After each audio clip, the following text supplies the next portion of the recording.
그렇게 하는 게 아닙니다. 부모가 자녀를 자꾸 사랑하고 양육하고 그러면서 자연스럽게 관계가 맺어지게 되고 그러면서 의심 없이 그냥 자기들 모르는 사이에 부모님이구나 아버지구나 그렇게 믿고 따르게 됩니다. 그래서 이 부모와 자식과의 관계는 뭐 이성적으로 뭐 추론을 한다든지 과학적으로 연구를 한다든지 뭐 생체학적으로 뭐 DNA를 조사한다든지 그게 아닙니다. 이거는 믿음의 문제죠. 사후적으로 확인되는 겁니다. 자연스럽게 믿게 되는 겁니다. 만약 자녀가 엄마 맞아, 아빠 맞아 이렇게 하면 굉장한 관계에 심각한 위기가 온 겁니다. 자녀는 부모의 존재를 통해서 내가 어디서 왔는지 자기 자신의 뿌리를 알게 됩니다. 그리고 내가 누군가 하는 것을 부모를 통해서 합니다. 내가 누굽니까? 나는 부모님께 가장 사랑받는 제일 존귀한 존재다 하는 것을 알게 되고 여기서 그들의 아주 인생 삶이 나오는 겁니다. 인간이 하나님을 안다는 것은 불가능합니다. 그런데 하나님을 알 수 있는 방법은 뭐 존재 증명을 한다든지 과학적인 탐구를 한다든지 뭐 추론을 한다든지 물론 지식적으로는 알게 될지 모르겠지만은 인격적으로 알 수가 없습니다. 우리가 하나님을 알 수 있는 방법은 딱 한 가지 방법밖에 없습니다. 하나님이 자기 자신을 나타내 줘야 됩니다. 그리고 그것을 우리가 자연스럽게 받아들여야 되는 겁니다. 사후적으로 알게 되는 겁니다. 하나님께서는 우리 인간에게 자기 자신을 어떻게 나타내셨습니까? 하나님께서는 천지를 창조하셨습니다. 우리는 피조물이 되는 겁니다. 하나님은 인간을 사랑했습니다. 언제부터 사랑했느냐? 이 세상에 있기 전부터 우리를 사랑했습니다. 사랑의 깊이가 굉장히 깊은 겁니다. 인간의 죄를 짓는 바람에 사랑의 관계가 끊어지게 되었습니다. 그래서 하나님께서는 동일한 하나님이 되시는 하나님의 아들 되신 예수님을 이 땅에 육신을 입고 보내주셔서 우리를 구속했습니다. 구속이 어렵다는 말인데 하나님과 우리가 끊어진 관계를 이렇게 이어주었습니다. 그리고 우리의 그 고장난 인생을 고쳐주셨습니다. 이것은 이제 정명의로 되는 개념이 아니고 말씀을 믿고 사고적으로 계속 확인하면서 받아들여지게 되는 겁니다. 인격적으로 이렇게 믿어지는 겁니다. 하나님께서는 이런 방식으로 자기 자신을 나타내는 이유는 죄로 말미암아서 끊어진 그런 인격적인 관계를 다시 한번 회복시켜서 다시 하나님의 그 존귀한 자녀로 우리를 회복하기 위해서 그렇게 하시는 것입니다. 왜냐하면 모든 인생의 문제들은 하나님과의 관계가 끊어진 데서 왔기 때문에 이 관계를 다시 이어주는 것이 목적인 것입니다. 인간의 문제는 바로 여기에 있습니다. 하나님을 다시 만나야 되는 겁니다. 하나님 안 만나고 자기 나름대로 아무리 살아도 그것은 마치 가지가 줄기에서 끊겨가지고 자기 혼자 그냥 열매 맺으려고 하는 것과 똑같습니다. 아무 의미가 없습니다. 하나님을 만나야 자기 자신을 알 수가 있고 하나님 만나야 내가 얼마나 소중한 사람인가 알 수 있고 하나님 앞에 돌아와야 고만 도망 다니고 하나님께 돌아와야 행복이 있고 평안이 있고 삶의 의미가 있는 겁니다. 그리고 고장난 모든 인격과 인생을 고치고 회복할 수 있는 길이 열리는 겁니다. 이게 안 되면 계속 망가집니다. 인생 계속 망가지고 인격 계속 망가집니다. 돌아오면 회복이 됩니다. 이것 외에 인간의 문제를 해결할 수 있는 방법은 없습니다. 요한복음 20장 31절 말씀을 좀 띄워주시기 바랍니다. 없으면 제가 읽겠습니다. 오직 이것을 기록하면 너희로 예수께서 하나님의 아들 그리스도이심을 믿게 하려 하며 또 너희로 믿고 그 이름을 힘입어 생명을 얻게 하려 함이니라. 요한복음 20장 31절 끝절에 있는 이 말씀이 요한복음을 기록한 목적입니다. 요한복음을 기록한 목적이 뭐냐? 예수가 하나님의 아들이심을 믿게 하기 위해서 요한복음을 기록했습니다. 왜냐하면 예수를 하나님의 아들로 믿어야 우리가 생명을 얻는다는 겁니다. 그래서 요한복음은 주제가 예수가 하나님의 아들이라는 겁니다. 이제 하나님의 아들이라고 한다면 우리의 구원자가 되는 겁니다. 인간은 구원자가 될 수가 없습니다. 이 기독교 2000년 역사는 예수가 누구냐? 바로 이 싸움입니다. 예수가 하나님의 아들이냐? 하나님의 아들이 아니냐? 바로 이 싸움이었던 겁니다. 인간은 인간을 구원 못합니다. 죄인은 죄인을 구원 못합니다. 물에 빠져 죽어가는 사람이 다 옆에 죽어가는 사람 못 구하는 겁니다. 죽어가는 유한자는 죽어가는 존재를 구원할 수 없습니다. 죄인이 아닌 자가 인간보다 초월자, 그런 분이 오셔야 되고, 그리고 그분은 또 진정한 인간이 돼야 되는 겁니다. 같은 인간이 되어야 인간의 문제를 끌어안을 수가 있기 때문에 그렇게 하는 겁니다. 초월자가 되시면서도 죄가 없으시면서도 인간이 되어야 되는 아주 까다로운 조건을 가지고 있습니다. 인간 이상이면서도 인간이어야 되는 존재, 하나님이면서도 참 인간이 되어야 되는 존재, 이것은 예수밖에 없다는 겁니다. 이거는 기독교밖에 없는 겁니다. 이 비밀은 기독교에서 나오는 겁니다. 그래서 참 구원은 예수 그리스도 안에 있다 하는 것을 말씀해 주고 있는 것이고, 요한복음을 기록한 목적은 바로 이것을 우리에게 가르쳐 주기 위해서 그 길게 사실은 기록이 되어 있는 겁니다. 첫 번째는 예수님께서는 말씀이신데 이 말씀이 얼마나 실행력이 있는가 하는 것입니다. 1절 말씀을 제가 읽어보겠습니다. 태초에 말씀이 계시니라. 이 말씀이 하나님과 함께 계셨으니 이 말씀은 곧 하나님이시니라. 요한은 예수님을 말씀으로 소개하고 있습니다. 말씀이 태초에 계셨습니다. 이 말씀이 하나님과 함께 계셨습니다. 이 말씀은 곧 하나님이 되십니다. 하나님은 말씀이신 것입니다. 여러분, 하나님, 예수님, 이것을 왜 말씀으로 표현했느냐 하는 겁니다. 이것이 의미하는 것은 하나님께서는 막연한 어떤 존재, 어떤 위대한 존재, 신적인 어떤 특정한 개념의 존재, 이런 것이 아니고 어떤 실체라는 겁니다. 여러분, 내라고 하는 이 존재는 막연한 존재가 아닙니다. 구체적인 실체입니다. 설명은 해요. 내가 어떤 설명을 하는데 그건 개념적인 존재죠. 나는 그냥 존재하는 이 존재입니다. 그래서 나를 알려면 나를 만나야 되는 겁니다. 설명으로 안 되는 겁니다. 이것은 결혼하려면 사진 갖고 아무리 설명해도 안 돼요. 만나가지고 이야기해야 됩니다. 그래야 결혼이 되는 겁니다. 그래서 만질 수 있고 느낄 수 있고 대화할 수 있고 서로 속으로 들어갔다 나갔다 할 수 있는 그런 존재라는 것입니다. 하나님도 이런 분이시라는 겁니다. 막연한 어떤 개념적인 멀리 어떤 신적인 어떤 절대적인 존재 같은 그런 존재가 아닙니다. 실제한다는 겁니다. 교제하고 사랑할 수 있는 실체라는 것입니다. 태초에 말씀이 계셨습니다. 말씀에 이제 정관사가 붙어 있으면 the word 이렇게 가지고 홀로고스 헬라어로는 이제 그렇게 되어 있습니다. 이제 그 말씀이죠. 하나님의 말씀이고 이 성경 말씀입니다.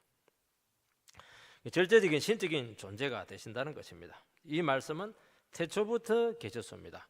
태초하면 창세기 1장 생각나지 않습니까? 태초에 하나님이 천지를 창조하시니라. 하나님이 말씀하심으로부터 세상은 존재하게 되었다는 겁니다. 그러니까 말씀 되신 이분은 세상이 창조되기 전부터 계셨다는 것을 이야기하는 것입니다. 역사 이전, 세상이 만들어지기 전, 영원 전부터 존재하신 분이 되시는 것입니다. 이 말씀의 실체가 하나님이십니다. 그래서 우리는 하나님 말씀을 만나면, 하나님 말씀으로 들어가면은 하나님을 만날 수가 있습니다. 영원 전부터 계신 그분을 만날 수가 있습니다. 여러분, 다른 종교도 기도가 있습니다. 기독교의 기도와 다른 종교의 기도교는 차이가 있습니다. 저희 모친도 새벽마다 이게 손 모고 기도했습니다. 근데 그거는 우리의 기도가 다릅니다. 연불, 뜬구름 잡는 주문 이게 아닙니다. 우리는 우리를 들으시는 그분이 있습니다. 우리 형편을 아시고 사랑하시고 응답하시는 실체가 있는 겁니다. 인격적인 그 하나님이 계시는 것입니다. 그리고 하나님은 말씀으로 만납니다. 말씀으로 만나는 건 실체가 있어야 되는 거예요. 이게 그분을 보고 듣고 우리는 깨달아야 되는 겁니다. 알아가야 되는 겁니다. 여러분, 말씀은 기원이 없습니다. 신이 기원이 없습니다. 시작도 없고 끝도 없습니다. 태초부터 말씀입니다. 이 말씀이 곧 예수 그리스도다고 요한복음 첫 서두부터 분명하게 기록을 하고 있습니다. 여러분, 세상은 하나님께서 말씀으로 창조하심으로써 시간과 공간이라고 하는 틀 속에서 만들어지게 되었습니다. 이게 피조세계의 원리입니다. 그러니까 시간이 있으니까 시작이 있고 끝이 있는 거예요. 공간상의 한계가 있습니다. 시간 때문에 변화가 오는 것입니다. 생로병사의 그런 변화가 우리에게는 찾아오는 것입니다.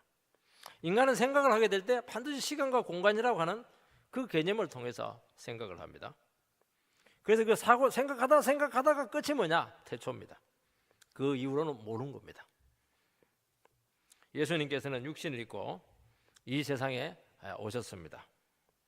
이분은 시공 너머에 계신 초월에 계신 영원하신 분이신데도 불구하고 시간과 공간 제한을 받는 피조세계 속으로 들어온 겁니다. 이게 복음입니다. 왜 주님께서, 무한하신 분께서 한정된 시간과 공간의 틀 속으로 들어오셨습니까? 그것은 고장난 피조세계를 고치기 위해서입니다. 망가진 우리 인생을 치료하기 위해서입니다. 이게 복음입니다. 뭐가 아쉬워서 우리에게 찾아왔겠습니까? 이분은 모든 존재보다 앞선 분이십니다. 이게 모든 존재의 근원이 된다는 겁니다. 우리의 모든 상황과 사건과 일어날 것과 그 결과들을 주님께서는 다 아신다는 것입니다. 예수를 믿으면 무엇을 아느냐? 내가 누군가 하는 것을 안다는 겁니다. 내 인생이 어떻게 될 것인가 하는 것을 알 수가 있습니다. 내가 왜 이 세상을 살아가야 되는가? 삶의 목적을 알 수가 있습니다. 예수를 만나면 아무것도 몰라요. 그냥 되는 대로 살아가는 겁니다. 내가 왜 이 땅에 태어나서 이 땅에 존재해야 되는가? 그 이유가 자꾸 그게 막 알게 됩니다. 그리고 왜 살아가야 되는가? 삶의 의미가 자꾸 생기는 겁니다. 그래서 살아갈 맛이 나는 거예요. 살아갈 이유가 자꾸 생기는 겁니다. 살아갈 의미가 막 자꾸 생기는 겁니다. 공부할 이유가 생기고 말이죠. 사랑할 이유가 막 자꾸 생기는 겁니다. 이 힘 안 받고 어떻게 여러분들이 이 험난한 인생을 어떻게 살아가려고 합니까? 주님 만나서 내가 어떤 존재인가 하는 것을 알고 내 인생이 어떤 것인가 하는 것을 알고 자꾸 그 의미부여가 되고 자꾸 동기부여가 돼야 공부가 되는 것이고 그냥 사랑을 할 수 있는 것이고 부부생활을 하는 것이고 사업을 할 수 있는 것 아니겠습니까? 무엇보다 우리의 삶이 설명이 됩니다. 그게 참 기가 막혀요. 우리가 왜 힘드냐니까 내 삶이 설명이 안 되는 거예요. 왜 이놈의 인간을 만났는지 설명이 안 되는 거예요. 잘해줄 때는 잘 만났는데 안 해줄 때는 막 왜 만났는지 모르는 겁니다. 근데 잘 안 해줄 때 그냥 이게 설명이 되는 겁니다. 거기서 깊은 인생의 비밀이 다 풀리는 겁니다. 그래서 인생의 의문과 숙제들이 막 풀리기 시작하는 겁니다. 그러면서 인생이 열리는 겁니다. 그러면서 무엇을 깨닫냐니까 이분이 하나님의 아들이다 하는 것을 자연스럽게 믿게 됩니다. 이게 기적입니다. 어떻게 육신을 입고 오신 예수를 하나님의 아들로 우리가 믿을 수가 있겠습니까? 나를 다 아는 거예요 이게. 그러면서 이분이 정말 하나님의 아들이시구나 하는 신실한 고백이 나오는 겁니다. 기적이죠. 그러면서 믿음으로 살아가기 시작합니다. 이런 믿음으로 사는 것이 쉽지가 않습니다. 정말 어려운 겁니다. 왜냐하면 믿음으로 사는 것은 이 세상에 없는 삶의 하나의 유형입니다. 이 세상은 자기 힘으로 사는 거예요. 세상 원리로 사는 겁니다. 믿음으로 산다고 하는 것이 무엇이냐면 약속의 말씀을 붙들고 사는 겁니다. 약속이니까 아직 일어나지 않는 사건입니다. 약속했는데 그 부도나면 어떻게 하려고 그럽니까 여러분들? 하나님 약속 믿고 갔는데 그냥 약속대로 안 되면 내 인생 그냥 끝장난 겁니다. 부도난 겁니다. 어떻게 믿음으로 살 수가 있습니까? 안 되는 겁니다. 그래서 약속을 의지한다고 하는 것은 약속하신 그분을 신뢰하지 않으면 불가능합니다. 그리고 하나님 말씀하고 내 현재 상황하고 맞지가 않아요. 너무 차이가 큽니다. 하나님 말씀이 이런데 내 상황 너무 힘든 거예요.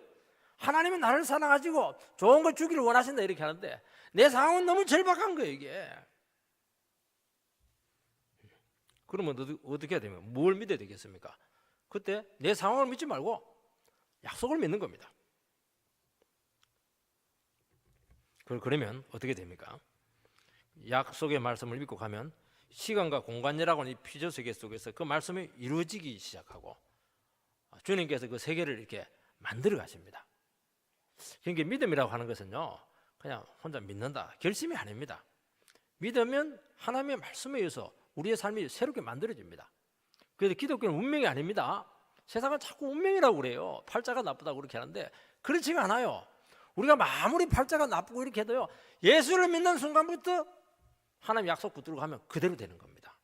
무한히 내 삶의 지평을 넓힐 수가 있는 거예요. 이게 어떻게 우리 인생이 바뀔지 아무도 모르는 겁니다. 이게 기독교입니다.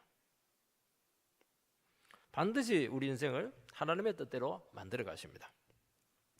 그래서 갑자기 믿음이 딱 생기면 바뀝니다.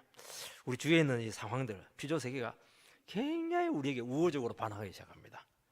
그때 모든 게 부정적이었는데요, 전부 다 막 새소리까지도 막 하나님을 찬양하면서 막 나 격려합니다. 야, 힘내, 하나님 너와 함께 하고 있는 거야. 막 그냥 꽃을 보면서도 그냥 꽃이면 나에게 미소를 합니다. 웃어, 너는 미래가 있는 거야. 모든 상황들이 하나님께서 이렇게 우리를 그냥 축복의 삶으로, 믿음으로 살아갈 수 있도록 그렇게 모든 상황을 만들어 가신다는 것입니다. 이건 생각이 아니에요. 왜냐하면 태초부터 계신 주님께서 우리의 삶을 섭리하시기 때문입니다. 말씀은 실체라고 했습니다. 나의 실체는 어떻게 나타냅니까? 사진으로도 보이겠지만 제일 중요한 것은 내가 말하는 겁니다. 말이 중요한 겁니다. 사람은 말을 딱 들으면 그 사람이 누군가 하는 것이 다 드러납니다. 그래서 여러분들이 아무 말이나 그냥 헛소리 같은 거 자꾸 하고 그렇게 하면 안 됩니다. 그러면 실없는 사람 됩니다. 그 말을 하지 않으면 도무지 그 사람을 알 수가 없어요. 누구인지 어떤 생각을 가지고 있는지 모르기 때문에 다가갈 수가 없습니다. 하나님께서는 스스로를 말씀으로 소개를 합니다. 하나님은 스스로 자기 자신을 말씀으로 이렇게 나타내셨습니다. 그렇게 하신 이유는 우리 인생들이 하나님을 알 수 있도록 소개를 하신 것입니다. 하나님은 알아들을 수 있는 말씀을 사용했습니다. 세상 종교는 그렇지가 않아요. 막 신비한 언어들, 알아들을 수 없는 이상한 형상으로, 환상으로 이상하게 모호하게 나타내 신비를 자꾸 구축을 하는데 그거 전부 다 가짜입니다. 하나님은 그렇게 모호하지 않습니다. 성경 말씀으로 그것도 부족해가지고 활자로 찍어가지고 그냥 이게 수천 년 동안 절대로 변질시키지 않도록 그렇게 해가지고 딱 막 불변의 말씀으로 딱 우리에게 찍어놨습니다. 절대로 1.1획도 하나님의 말씀은 어긋나지 않습니다. 이게 하나님의 말씀이죠. 그리고 하나님께서는 이 하신 말씀에 대해서 책임을 지셨습니다. 그 책임 지신 증거가 뭡니까? 이 말씀은 한 번도 바뀌지가 않았습니다. 부도가 났으면 성경 바꿔야 됩니다, 여러분. 하나님은 변치 않으신 분이시기 때문입니다. 한 번 증거된 말씀은 영원히 유효하고 절대로 모호하지 않고 분명한 메시지를 우리에게 다 던져주는 겁니다. 그 한 말씀만 먹으면 삽니다. 그 한 말씀만 붙들리면 인생 성공한 겁니다. 다른 건 쉬운 겁니다. 생각에 따라서는요, 우리 인생 굉장히 쉬운 겁니다.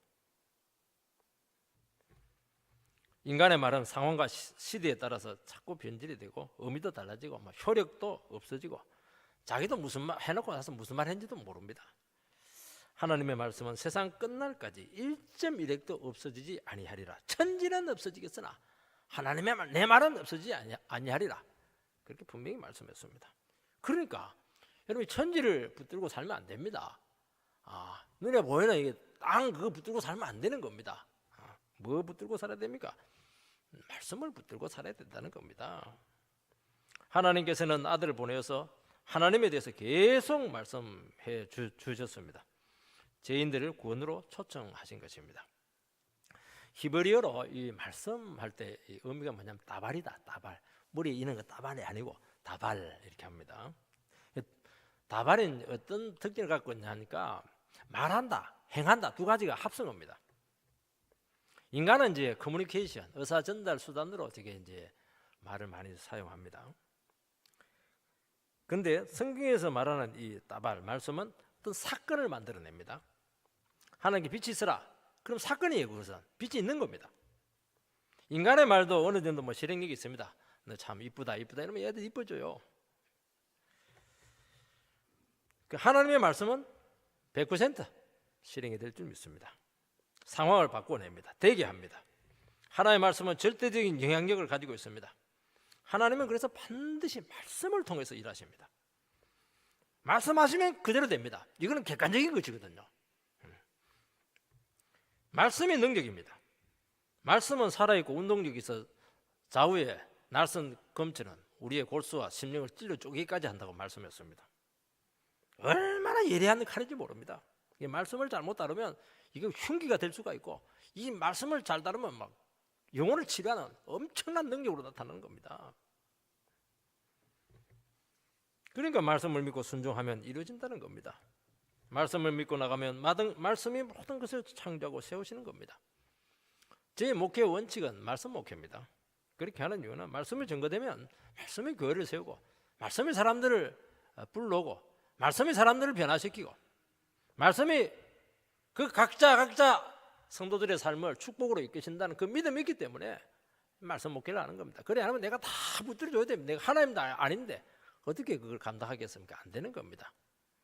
말씀이 모든 것을 이루신다는 그 믿음이 있어야 되는 겁니다. 그래서 뭔가를 하려고 하지 말고 우리는 어떻게 해야 됩니까? 제일 중요한 게 뭐냐니까 하나님의 말씀을 믿고 그 말씀을 자꾸 누려야 되는 겁니다. 우리는 자꾸 많은 일을 하려고 그렇게 하는 겁니다. 그렇지가 않아요. 여러분, 교회에서 제일 중요한 게 뭐냐면 봉사도 있고 뭐 여러 가지 일도 있겠지만은요, 그건 차후의 문제입니다. 제일 중요한 것은 예배 시간에 예배의 말씀을 누리지 못하면 그 아무것도 아닙니다. 여기서 다 나오는 겁니다. 말씀을 사랑하고 자꾸 말씀으로 빠져들어라 하는 겁니다. 그러면 평강을 주시고 회복과 부유함을 우리에게 주신다는 것입니다. 두 번째는 이 하나님의 말씀은 인격성을 가지고 있습니다. 하나님께서 말씀을 하신다 하는 것은 듣는다는 뜻을 가지고 있습니다. 듣지 않고 말하지 못합니다. 듣고 말한다고 하는 것은 상대가 있다는 겁니다. 인격의 의미를 가지고 있다는 겁니다. 그래서 하나님은 절대로 홀로 계시지 않습니다. 말씀의 대상인 우리 자신이 필요한 것입니다. 우리는 기도할 수 있고 하나님은 들으십니다. 하나님은 말씀하시고 우리는 듣고 순종합니다. 하나님과 우리는 서로 사랑의 관계 속에 있는 겁니다. 교제하고 동행하고 호흡하고 감정을 느끼고 하소연합니다. 우리의 모든 처절한 삶을 다 하시고 신음소리까지 다 들으시는 것입니다. 왜냐하니까 이분은 우리의 대상이 되시고 인격적인 분이시기 때문입니다. 하나님을 잃은 인간은 이 커뮤니케이션이 안 돼요. 하나님하고 관계가 없어요. 그래서 가짜 신을 자꾸 만들어서 섬기는 겁니다. 그게 우상입니다. 우상의 문제는 뭐냐? 인격이 없어요. 대화가 안 되는 겁니다. 성계도 아무리 성계도 이게 속이 공허합니다. 왜냐하니까 여러분, 대화를 하는데 내 쪽에서만 일방적으로 이야기하면 그건 아무것도 아니죠. 상대 쪽에서 반응이 와야 되는 겁니다. 생각을 이야기해 줘야 되는 겁니다. 여러분, 인형하고 같이 살면 그게 어떻게 부부 생활입니까? 그거 아니죠. 그것은 사람은 외롭고 무서워서 신을 만들어 섬깁니다. 문제는 커뮤니케이션이 안 되고, 오늘 문제는 결국에는 커뮤니케이션의 문제인 겁니다. 소통이 안 되는 거예요. 소통이 하나님하고도 막혀있고 사람하고도 막혀있고 다 막혀있는 겁니다. 여러분, 사랑은 인격으로 하는 겁니다. 신앙은 주님을 인격적으로 만나는 겁니다. 인격적으로 신뢰하고 소통하는 겁니다. 그래서 그분 만나면 우리 인격이 변화가 되는 겁니다. 따듬어집니다. 신앙이 자랍니다. 그분으로 채워집니다. 기도가 깊어지고 묵상이 깊어지고 고백이 깊어지는 겁니다. 이 말씀이 계시다 하는 것은 한 분 인격이신 주님과 의사소통하고 교제한다는 겁니다. 여러분, 진리는 혼자 공부하거나 연구한다고 열리지 않습니다. 주님을 인격적으로 알아가야 되는 겁니다. 머리로 안 됩니다. 가슴으로 알아야 되는 겁니다. 가슴이 뜨거워져야 되는 겁니다. 간격이 널리 있어야 되는 겁니다. 연애할 때 날마다 뭐 그냥 감격이 있지 않습니까? 날마다 새로워요. 사랑하니까, 좋으니까 그렇게 하는 겁니다. 알아가는 기쁨이 있는 겁니다. 그래서 여러분들이 하나님 말씀을 듣거나 읽다가 그 말씀이 이해되고 깨달아지게 될 때, 그때 감격이 오고 생명이 오고 삶의 의미가 살아나는 겁니다. 그래서 자꾸 성경 얘기를 하고 설교 갖고도 안 돼요. 또 개인적으로 묵상을 하고, 그래서 자꾸 하나님 말씀에 부딪혀야 되는 겁니다. 열려야 되는 겁니다. 여기에 병이 치료가 되고, 여기에 구원이 오고, 여기서 우리의 인생의 문제가 해결이 되고, 여기서 소통이 이루어지게 되고, 우리 가슴이 뚫리게 되고, 인생이 열리는 것입니다. 능력이 오고 축복이 오고, 그겁니다. 하나님의 말씀을 묵상하고 보면서 그 말씀이 깨달아질 때 거기서 능력이 나타나는 겁니다. 그래서 신앙은 뭐냐? 공부하는 것이 아닙니다. 주님을 인격적으로 계속 체험해야 됩니다. 말씀을 통해서 계속 그분을 알아가는 것입니다. 그래서 신학에서 제일 중요한 건 뭐냐? 인격이신 주님을 믿는 겁니다. 말씀을 믿는 겁니다. 지식적이 아니에요. 이해로 안 됩니다. 여러분 자꾸 신학책을 읽고 자꾸 뭐 이래가지고 뭐 설교 좀 많이 읽고 이래가지고 많이 알기만 하는데 지식적으로 그것은 신앙이 아닙니다. 도움은 돼요. 여러분 너무 많이 알면 도리어요 갈등하고 고민하게 되고 그만할 가능성이 참 많습니다. 이 말씀이라고 하는 것은 이해하는 게 아니에요. 이해하고 나서 어떻게 해야 되느냐? 헌신을 해야 되는 겁니다. 남녀가 만나서 사랑을 합니다. 서로 알아가요. 1년을 알아가고 2년을 알아가고 3년 되면요 깨집니다. 안 되는 겁니다. 알아가면 알아갈수록 혼동이 생기는 거예요. 갈등이 생기고 고민이 생기는 겁니다. 어느 순간에서는 어떻게 해야 됩니까? 신뢰가 딱 생기면 어떻게 해야 됩니까? 헌신을 해야죠. 결혼합시다.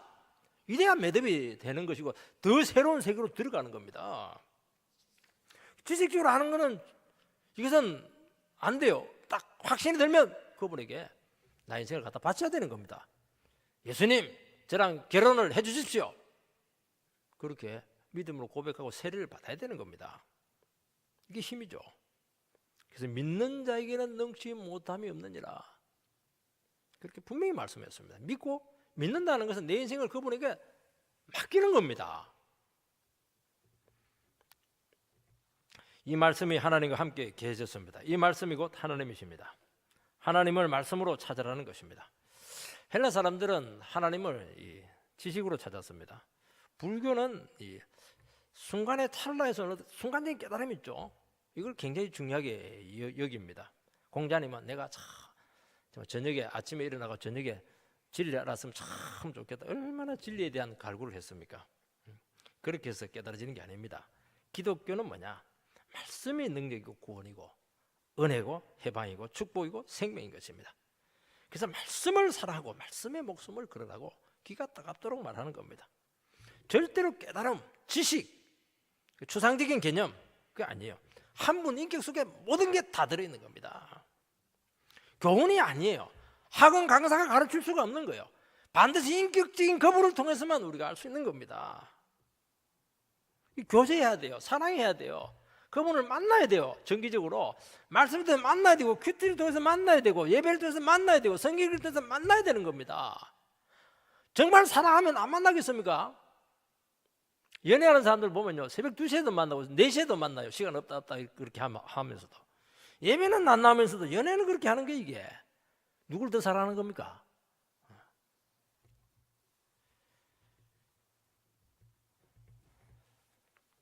그래서 알아가야 되는 겁니다. 여러분 말씀을 모르면 어떻게 해야 됩니까? 말씀 좀 어려워요. 읽다 보니까 이게 의미도 모르겠습니다. 중요한 말씀인데 모를 것 같아요. 그러면 모르면 어떻게 해야 됩니까? 물으면 됩니다. 주님 이 말씀 뜻이 무엇입니까?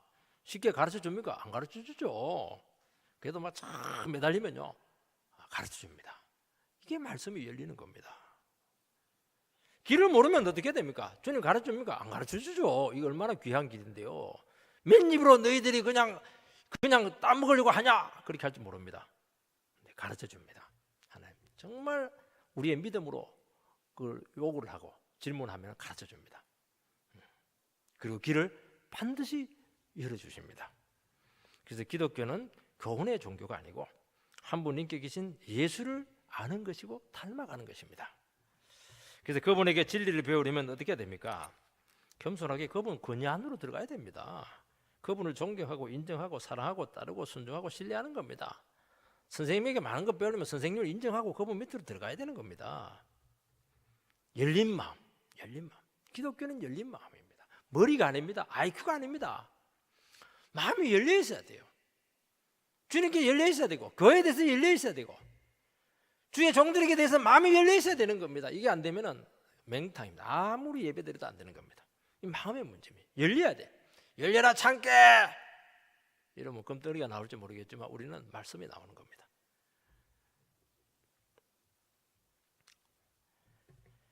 덕도가 아닙니다.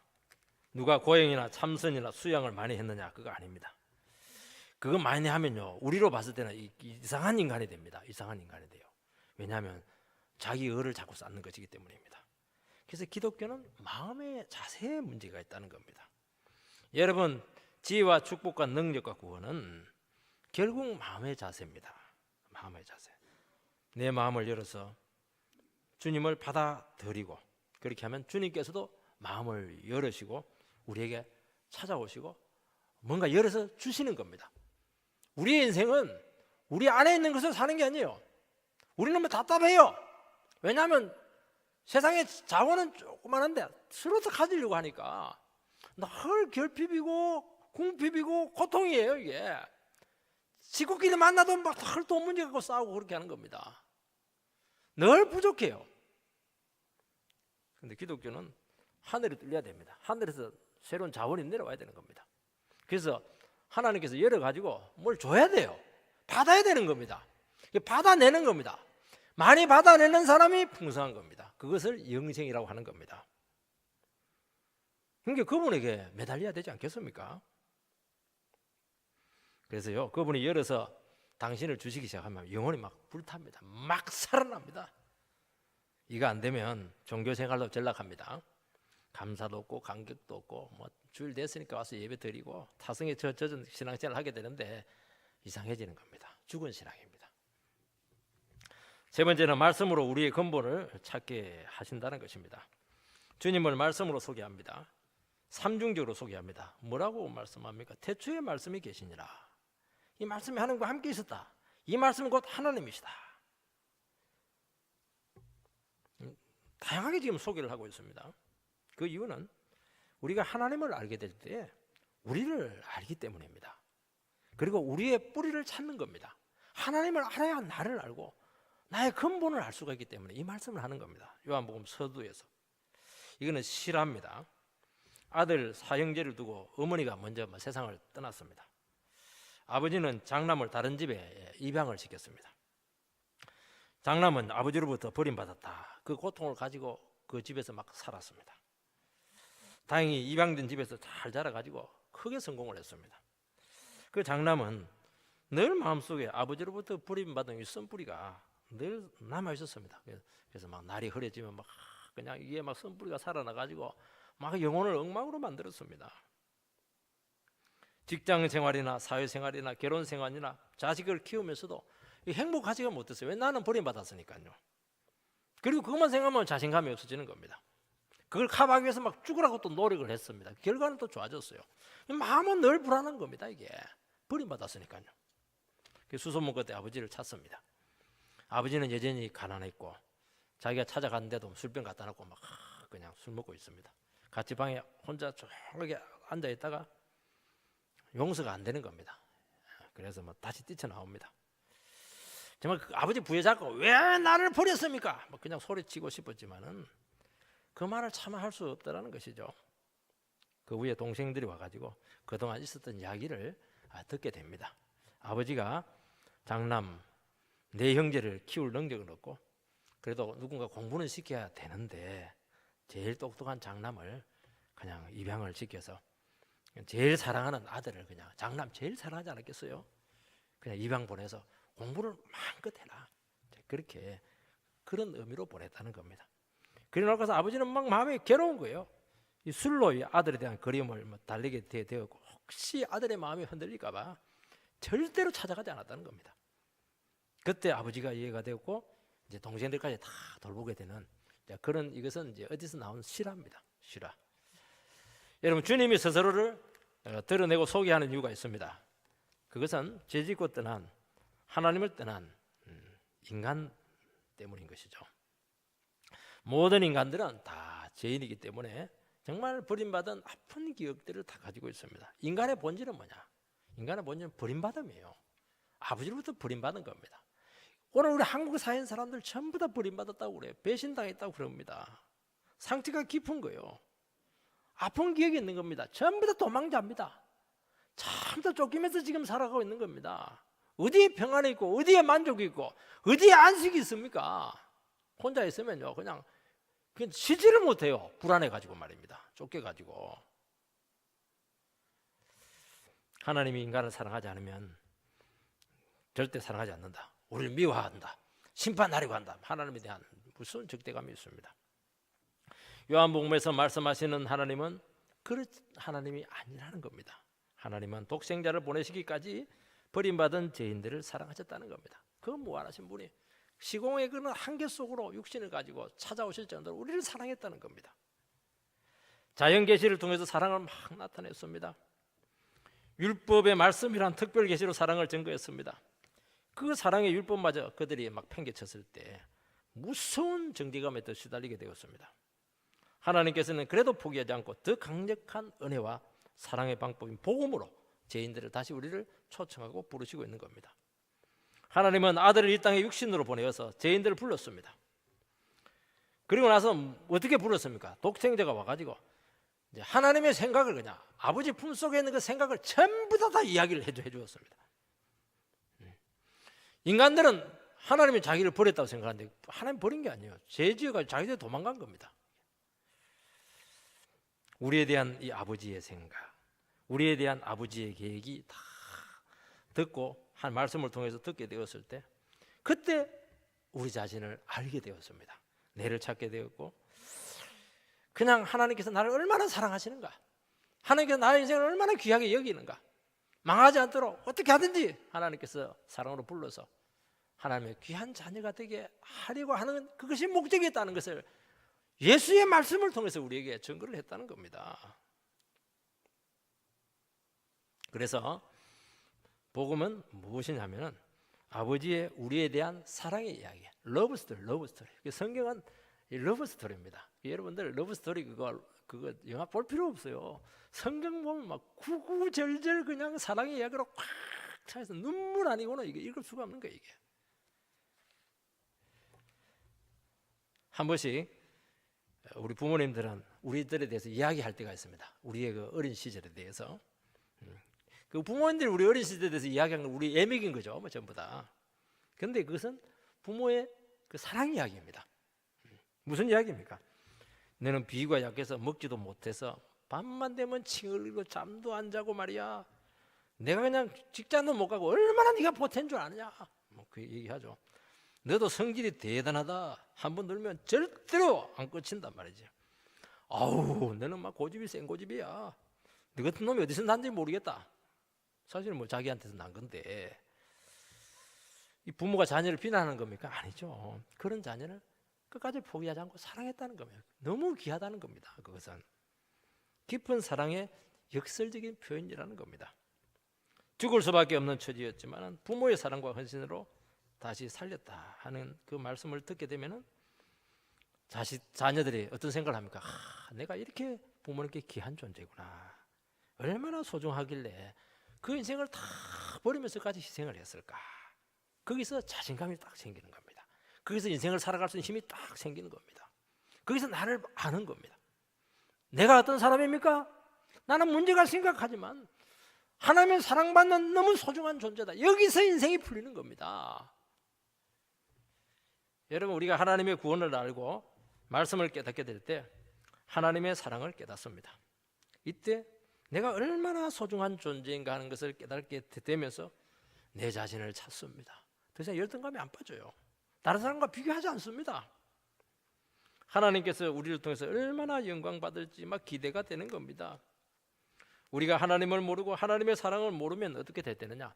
나이가 들면 들수록 애물단지로 바뀌어요. 괴물이에요, 괴물. 돈은 될지 몰라요. 사람들에게 뭐 어떤 그냥 권세를 했을지 모릅니다. 이게 뭐 인간이 아니에요. 이게 나이가 들면 들수록 이상해집니다. 보시기 바랍니다. 저는 괴물들이 너무 많아가지고요 겁이 납니다. 괴물들을 표현해서 좀 미약긴 한데요, 사실은 애물단지로 우리는 다 바뀌어 있습니다. 이 집에 가도 애물단지, 저 집에 가도 애물단지. 왜 우리가 애물단지가 돼야 되는 것입니까? 사랑받는 하나님의 자녀인데, 존귀한 자녀인데 어디 가도 정말 사랑받아야 되지 않겠습니까? 여러분 아무리 세상적으로 내놓을 것이 없어도 하나님 앞에 하나님이 우리를 사랑하기 위해서 하신 것을 알게 되면요 정말 의미가 완전히 달라지게 될 줄 믿습니다. 그래서 요한복음은 뭐냐? 요한복음은 사랑의 복음서입니다. 요한 자신이 사랑의 사도입니다. 하나님의 사랑을 풍성하게 보여줄 겁니다. 주님의 그 눈초리, 주님의 그 말투, 주님의 손짓 하나하나마다 그 말하지 않는 그 조용한 침묵 시간까지 사랑으로 우리의 공간을 꽉 채우시고 찾아올 겁니다. 그래서 요한복음 설교를 들을 때는 어떻게 됩니까? 사랑으로 막 터져버려야 돼요. 교회 안에 사랑으로 꽉 차야 됩니다. 이 사랑이 다른 영혼에 대한 사랑으로 나가게 된다는 겁니다. 한 번씩 아내들은 남편에 대해서 이런 말을 합니다. 당신 내 마음 알아? 남자는 내 마음 이해 못해. 당신 내 마음 이해 못해. 저도 이 말을 하고 보니까 이 말을 좀 많이 들은 것 같습니다. 그러면 당장 대꾸를 하죠. 반격을 합니다. 난 당연히 당신을 사랑하지. 설거지도 해주고 종량제 봉투도 막 해주고 말이야. 방도 쓸어주고 한 번씩 이불도 깔아주고 말이죠. 물론 조금 하지만 막 조목조목 따집니다. 그런데 이 대화를 하고 나서 혼자 잠을 자려고 하면 막 속에서 막 화가 나요. 막 분이 납니다. 잠을 청하게 됩니다. 말은 하지 않았지만은 아내를 사랑하고 다른 사람을 사랑하는 것이 무엇인가 그때부터 이제 고민을 합니다. 아, 이게 사랑이냐? 이게 진정한 사랑이냐? 내 생각 아니냐는 거죠. 내 식으로 사랑한 겁니다. 사랑은 몰라요. 사랑은 모릅니다. 돈 좀 갖다 주고 말이지 외식 조금 시켜준다 그게 사랑입니까? 그 사랑 아니에요. 그것은 지금 가장 가까운 이웃인 부인이 죽어가고 있고 남편이 죽어가고 있는데 자기는 좋은 거예요. 왜냐하면 자기는 나름대로 사랑했으니까요. 그건 무슨 사랑입니까? 사랑을 모르는 게 사랑을. 오늘 문제는 사랑을 모르는 데 있는 겁니다. 딱 고장이 난 거예요. 사랑을 해도 이기적인 사랑을 하는 겁니다. 자기주의적인 사랑을 하는 겁니다. 어떻게 십자가에 달려있는 사랑을 어떻게 누가 실천을 합니까? 남 죽이고 내를 그냥 살리려고 하는 그 사랑인 겁니다. 그때부터 이제부터 여러분들은 사랑에 대해서 고민해야 됩니다. 이런 의미에서 요한복음은 우리의 사랑의 길잡이가 될 줄 믿습니다. 그분이 우리를 사랑한 그 희생과 자비와 사랑의 깊이를 알고 깨닫고 받고 누릴 때 우리 주위가 사랑으로 확 채워지게 될 것이고 우리 주위에 많은 영혼들이 회복되고 치료되고 사랑으로 다시 한 번 더 힘을 얻는 그런 은혜가 될 줄 믿습니다.